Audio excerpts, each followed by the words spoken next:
Well, I think part of the reason, I'm going to lay out some theories and you tell me if I'm wrong, okay?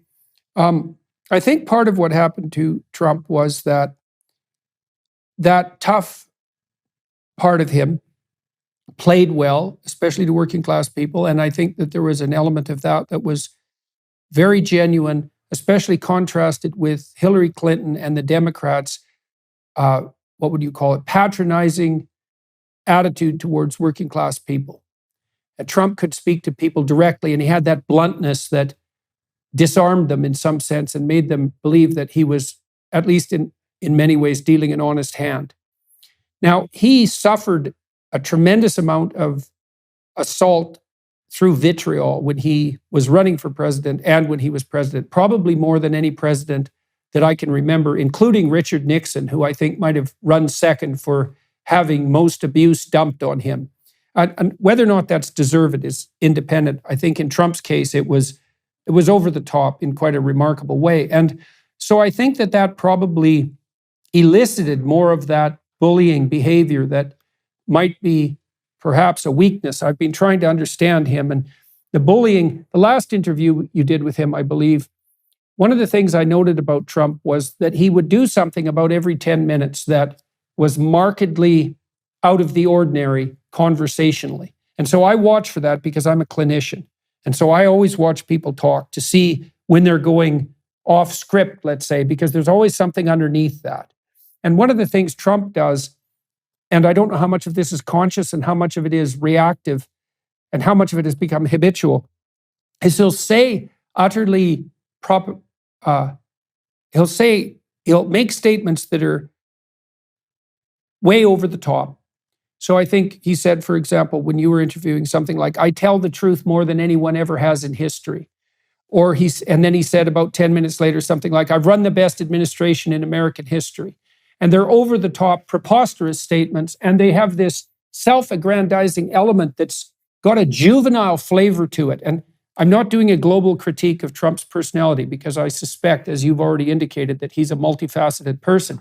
But there's an element of him he's got this 10-year-old bully part of him that also has a compensatory element. And so to say, I tell the truth more than anyone has in history or something along those lines, I think, well, like, who are you comparing yourself here to exactly? Like, you tell the truth more than Jesus Christ. You run a better administration than Abraham Lincoln or George Washington.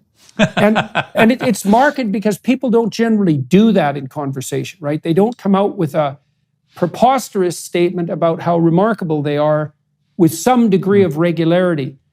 And now it seems to me to be associated with some other tendencies that he has. Like, he has a tendency to nickname people, and he has unerring accuracy in doing that, and it can be devastating.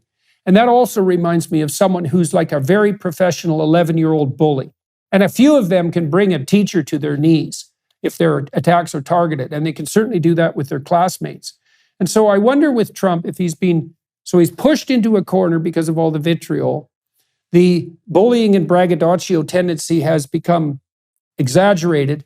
Maybe he's more surrounded by sycophants now than might be helpful. Now, I don't know that for sure, but it looks to me like something like that is happening. And he's trying to calibrate himself, even during your interview, because he comes out with these statements, something like, well, look at how wonderful I am. And I think, well, maybe if he would have got credit for some of the things that he did that were actually pretty positive, like not having America dragged into a war and like also fostering the Abraham Accords, that he wouldn't be so inclined to be compensatory in that manner.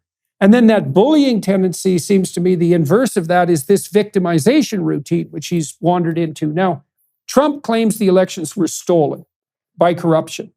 And I would say part of the reason people find that credible is because the American left-wing establishment and the liberal establishment, for that matter, were unbelievably vitriolic to Trump and stooped pretty much to anything in order to devalue and criticize him, no matter how unfair and how over the top. And that generated a fair bit of sympathy on people's part. And I think it generated a sense that he was, in some global sense, treated unfairly.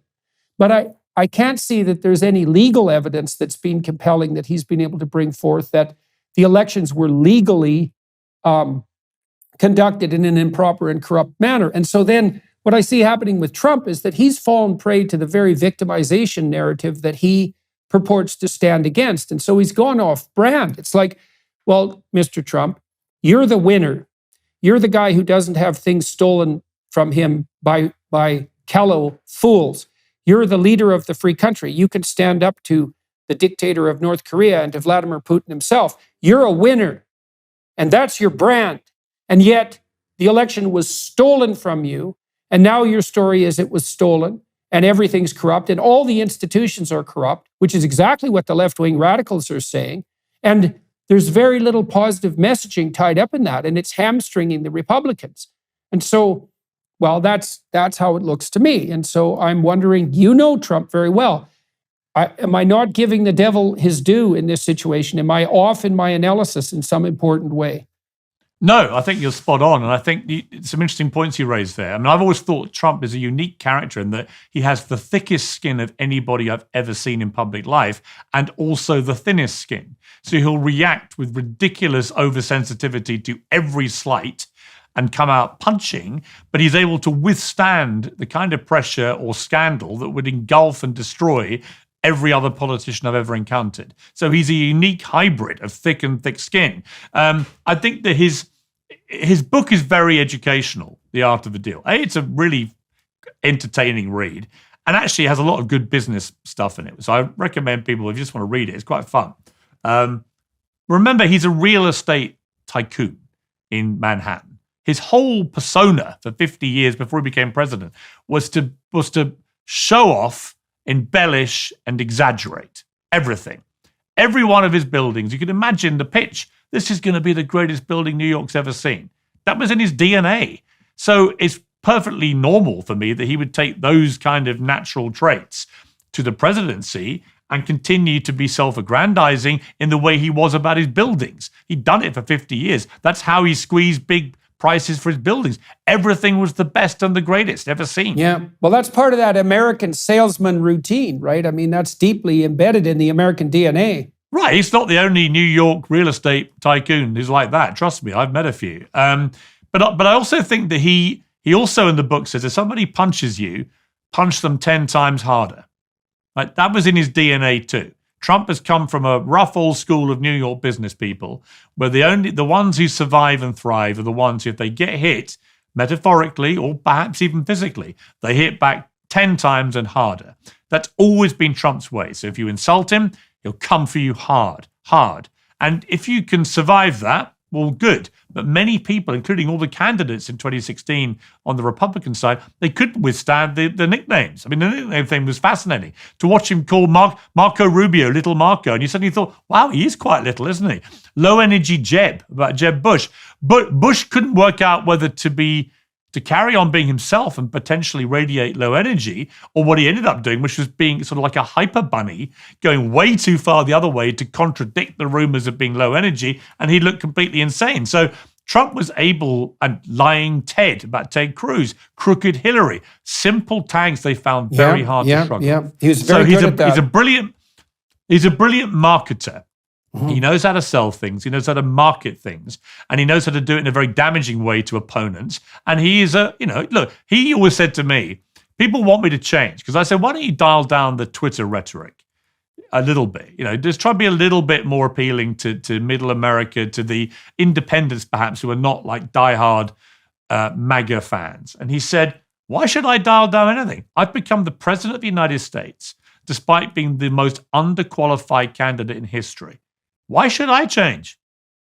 I've just beaten, he said, the most qualified candidate the country's ever seen, Hillary Clinton. I kept being told I was the least qualified, she was the most qualified, and I've beaten her to the White House. Why should I change who I am? And what you're seeing now, I totally agree with you about this with Trump.